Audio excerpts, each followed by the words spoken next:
HTML untuk pemula. Jadi saya rangkum ada 10 fitur utama di HTML sebagai fundamental dari document structure sampai style dan script. Mari kita review. Yang pertama, document structure. Document structure ini terdiri dari pertama ya, wrapper HTML-nya bisa ditambahi parameter language, EN untuk English, ID untuk Indonesia. Biasanya disertakan juga doctype HTML.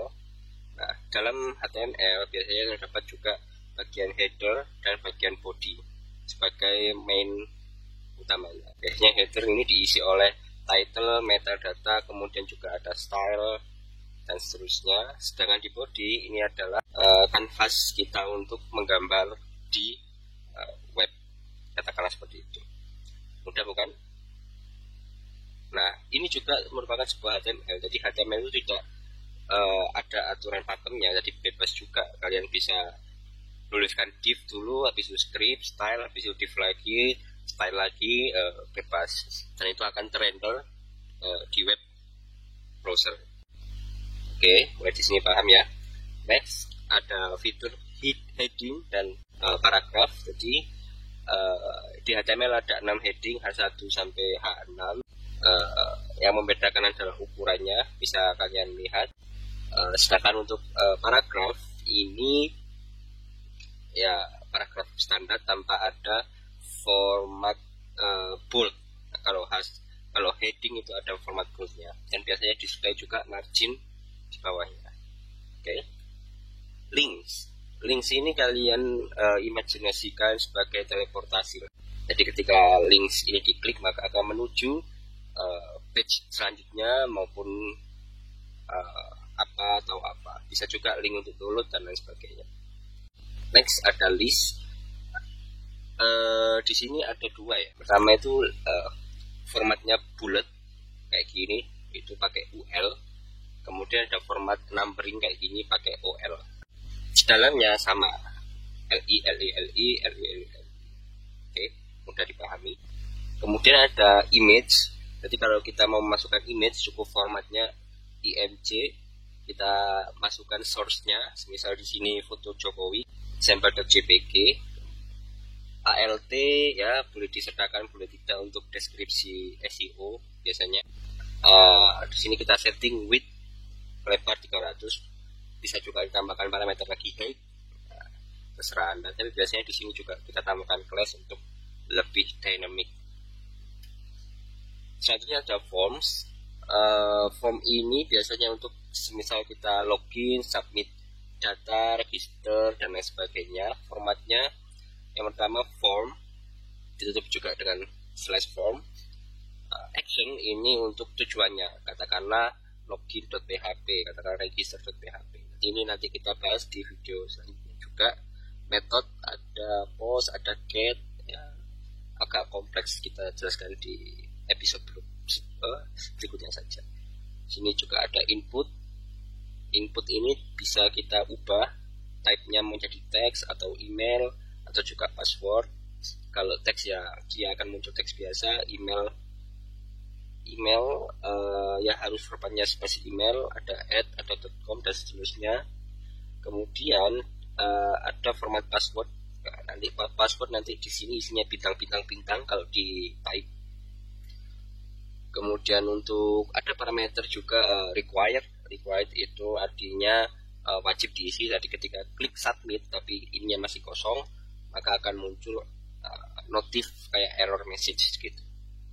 Kita bahas di video selanjutnya. Oke, table.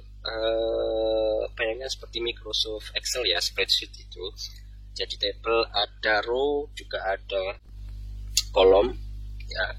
TR ini melambangkan row, kemudian TD ini table data ya. Jadi misal row 1 ini isinya sel 1, sel 2, row 2 isinya sel 1, sel 2. Jadi formatnya table, TR, dan di dalamnya TR ada TD.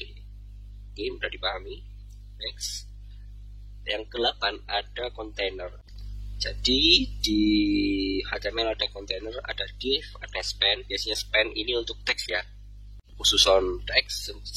Kemudian div ini ya dia ibaratnya apa ya, truk gitu loh. Kalian masukkan apa aja di situ bisa. Masukkan div di dalam div bisa, masukkan div dalam div bisa, masukkan span, masukkan image di div. Dia sebagai kontainer utama lah di HTML ini. Next, kemudian ada beberapa atribut seperti ID dan class gitu. Ini salah satu bagian penting dari HTML. Jadi ID biasanya digunakan untuk JavaScript ya. Jadi kita harus mensetkan ID untuk JavaScript, sedangkan class untuk CSS ya, agar memudahkan debugging dan lain sebagainya. Jadi misal ini kita kasih div, ini kita kasih ID wadidaw. Misal ini di JavaScript-nya isi dari div wadidaw dengan ID wadidaw kita ubah menjadi XYZ seperti itu. Nah, dalam satu HTML hanya diperbolehkan satu ID saja, sedangkan untuk class diperbolehkan banyak elemen bisa menggunakan class yang sama. Jadi misal ada div 1, div 2 menggunakan class yang sama, nggak masalah. Biasanya class ini dipakai untuk CSS. Jadi misal ini class uhuy, kita kasih font size 14 pixel gitu. Jadi semua class, semua div yang memiliki class uhuy, font size-nya semua menjadi 14 pixel. Yang terakhir, jadi ada style dan script. Nah, ini bisa kita embed atau kita include di dalam HTML. Biasanya kita taruh di head. Jadi untuk formatnya, untuk CSS biasanya link kita spesifikasikan rel, style sheet, kemudian href, kita taruh format A, kita taruh dokumen CSS-nya di mana. Kemudian untuk script, formatnya script, src kita isikan lokasi JavaScript kita di mana. Dan nanti mungkin ada beberapa parameter tambahan. Jadi tidak perlu dipusingkan. Kita bahas di episode berikutnya mengenai CSS dan JavaScript.